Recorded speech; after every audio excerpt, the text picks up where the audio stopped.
the line, Texas Rangers manager Bruce Bochy to kick off our weekly show all season long. Good afternoon, sir. Hey, I'm sorry, I couldn't hear you there for a second. No, it's good to be here with you. How's things? We're doing good, but we need your help with something. Would you enjoy it if we started referring to these as Bruce Days going forward when we have you on? Bruce Days? Yeah. You know what? That's fine. Or Boach. Yeah, that's what all the guys call me. So I'm good. Either way, it's your choice. Okay. Now we're going to go from something fun to obviously something more serious and baseball related. I know it's part of the game, and unfortunately people get hit and people get hurt, but I was hoping you could walk us through your thoughts and how everything played out with Josh Smith. Yeah, he took a pretty good blow there to the lower jaw. Looked like it was maybe a cutter that didn't break, and he hangs in there so well against left-handers, and the ball just stayed in on him. And I saw a lot of blood when I got out there, and we're all praying for him at that time. It's always a scary situation. I think it was about 88 miles an hour, and so anyway, he walked off on his own, which was, great to see. And then we did have some tests done, and they came out clean. And last night he said he felt a lot better. He wasn't in pain or anything. The latest update was, slept in the day, but got up and felt pretty good. He wanted to know when he could take batting practice. So, so right now we haven't done anything. We will evaluate him when he gets to the park, and because you do have that concussion protocol that we have to go through. So that's always a possibility. But right now we have not done anything, and he seems to be doing quite well. In addition to the physical protocols that y'all have to go through, I'm curious: is there any kind of mentally based protocols or discussions that you have to have, just because I feel like psychologically that could obviously kind of scar you a little bit? Well, there are concussion protocols. They have a base on all these players. So, I'm sure he'll probably go through that test. And, but you know what, to your point, it's always, I think a little nervous for guys when they first get back in there, maybe, especially with left-handers, maybe for him. But, some guys don't. It's part of the game. I got hit pretty good in the Dominican. I never saw the pitch. It was twilight, never saw it hit me in the chin, but didn't do any damage or anything. But it does scare you a little bit. And I was fine. But, some guys, it takes a couple of bats to get comfortable again. So, Boach, when it comes to playing clean baseball, I heard CY talk about that the other day when he was being interviewed, and a lot of managers will talk about clean baseball. And can you kind of explain to the audience that might not understand the term clean baseball some of the things you're talking about, besides we didn't make any errors today, some other things that you really appreciate about clean baseball? Yeah, well, to me, if you're talking about clean baseball, that means you're doing the fundamentals very well. Yeah, you had a good game fundamentally, and that covers a lot of things. It can be the execution of making pitches, even catchers blocking pitches, throwing runners out. It could be running the bases, which is a big part of the game that's very underrated in our game. Taking the extra base, not getting doubled off, just making a base running blunder. It can be cut off some relays, outfielders, the execution of these fundamentals. So that's what we're talking about. Now, you're going to have your ups and downs, with pitchers making mistakes or like last night, not hitting. We got one hit.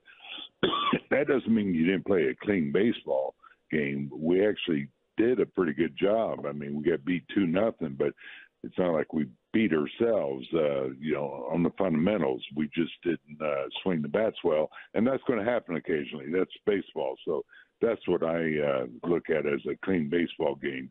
You play the game the way it should be played. Bruce Bochy joining us here on the K&C Masterpiece on 105.3 The Fan. Speaking of that, Saturday, Robbie Grossman, who's going to be on with the G-Bag Nation later on today at 3:20, he struggled a little bit with the sun, and I don't know how that goes into clean baseball, but do you tell him, hey, darker sunglasses, bigger hat? What's your approach on that? Yeah, no, that's not part of clean baseball. That's nature. It's like hurricanes, tornadoes, the sun. I mean, these are things that you can't control. And a 3:00 game, what we're finding out, that's when that sun comes into play for the right fielder. Their right fielder lost the ball. Yep. But he was lucky in the fact it went so high that he had time for it to come out of the sun and for him to catch it. Where the two balls that Robbie had, they were on that line right in the sun. So, yeah, there's really nothing you can do about that. Sunglasses aren't going to help. I mean, when it goes right in the sun, hat, whatever, you just have to pray, that you catch it right when it comes out of that sun. So Robbie's a very, very good defender, and I've moved him from left to right quite a bit, but he's handled that well. He's done it in the past, and but that's not an error. That's just dealing with the sun. Does everyone who's been in baseball for any length of time know that look on a fielder's face when you can tell they've lost the ball in the sun? I tell you what, it's the most helpless feeling. I was a catcher, and rarely did it happen, for a catcher. But day games, it goes right in the sun. You just can't see it. Sometimes, if you're in a dome, it happens in Tampa a lot. It's such a helpless feeling when you just don't know where the ball is, and people are yelling and trying to help you, and you can hear them, but and then there's that little sense of panic. And so, anyway, it's a naked feeling out there, but I think everybody goes through it, and unfortunately, especially with the different variables, when game times are domes. High sky, we call it, with no clouds. You have no way to get a good deception on the ball because the clouds aren't there to help you out. Boch, you get a lot of praise from current players, former players on the way that you manage a bullpen. I'm just wondering, throughout your career of coaching and managing, where maybe you got advice or how you got good at managing a bullpen.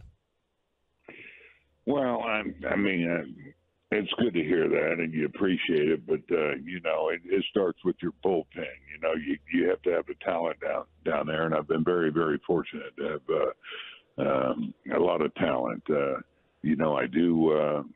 During the course of a game, like with Mike Maddox here with his experience, we talk a lot. But it's a feel. I spent a lot of time in the bullpen. I wasn't an everyday catcher.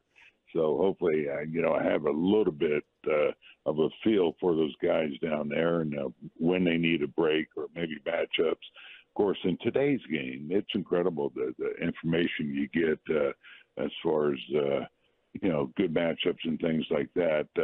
But still, you can't get away from your gut or feel how guys are throwing things like that. And so I take all that into play when running the game and try to keep those guys fresh. You have to understand you're going to need those guys in late August and September. So it's up to us to make sure that we have them down there. This is I think, very good bullpen. It's got a chance to be really, really good.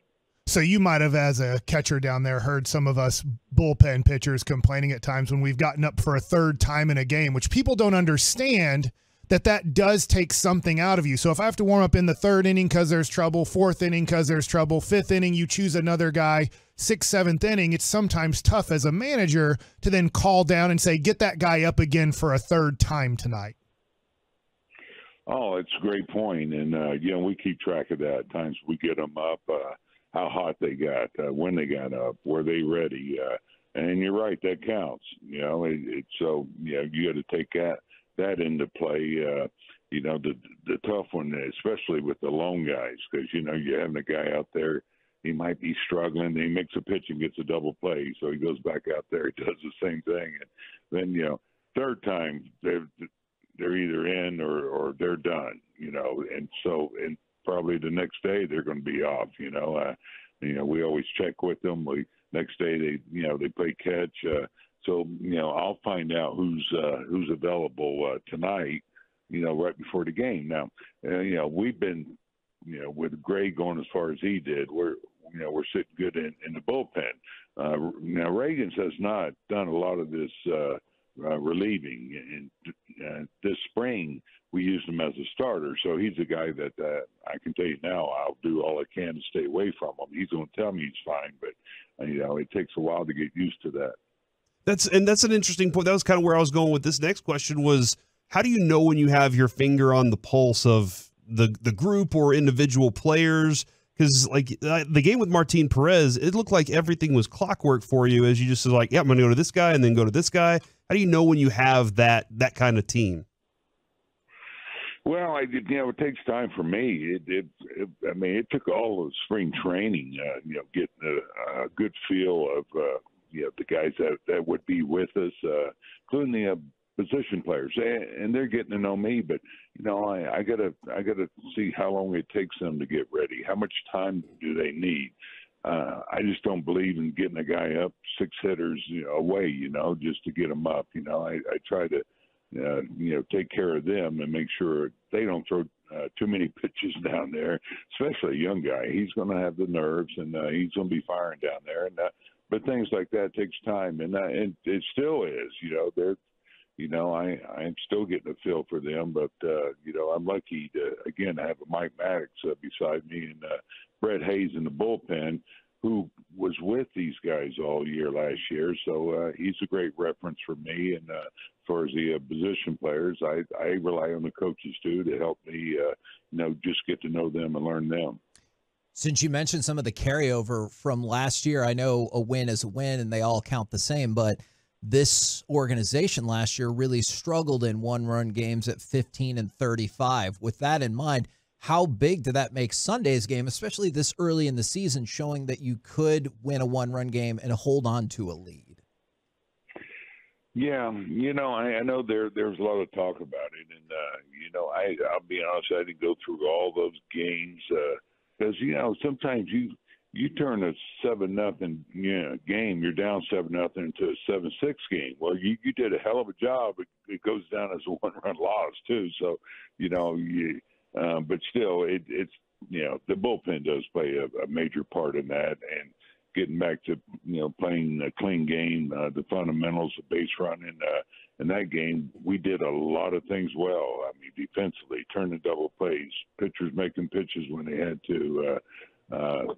It's good base running. Garber, who's not the fastest guy on the team, he gets a great jump on that base hit by Singh to score, but. Meanwhile, Marcus kept going to draw the throw to second, make sure they did have a play at home plate window. That's a winning run. So I'm just saying there's a lot of variables that go into that. So it's not always a great indicator how those games turned out. Boch, do you remember Barry Bonds? Oh my God! Do I remember? Yeah, I had him for a year. Okay, all right. Do you remember the day that he broke the record? Which one? He's got a few there. You're talking about the all-time. Yes. Yeah, I remember it. Yeah, it was a home run off of Clay Hensley. Yeah. Actually, it was a home run off of he tied it. It was a home run off of our very own Mike Bassick, who is the co-host of our show with us here. And that's why I was kind of. I was wondering if you happen to remember the scouting report on Mike Bassick when he was pitching. Gosh, man, I'd have to go back. Yeah, man, Mike. You probably felt like you guys were going to have a good day, right? Yeah, no. I never say that. I tell you what, you never know about when it's that pitcher's day out there. But no, I got so many players in my head right now, and I got to. I just can't recall, to be honest, Mike. But I do remember the home run, and Barry. There wasn't a better hitter in our era, and there really wasn't. So, Mike, I feel for you. You had to face him then. I'm still amazed that that was his last year in Major League Baseball, and his on-base percentage that year was .480. Good gosh. Yeah, it's. I mean, I got to spend a year with him, and you know, regardless what you think, it's just amazing. This guy could get one pitch a game and wouldn't miss it. I trust me. I had to face him a lot. He had more home runs off of us than anybody. So I'd have to wear it. Hey, how come I didn't walk him? And but just having a year with him, you got really got to appreciate how good the guy was. Well, we appreciate your time, not just today, but we're looking forward to talking with you every Tuesday throughout the season. And obviously, heck of a start for the club already. So thanks for jumping on with us. Yes, sir. All right, guys. No, thanks. Good talking with you. And it's time for us to get back on track here with the win.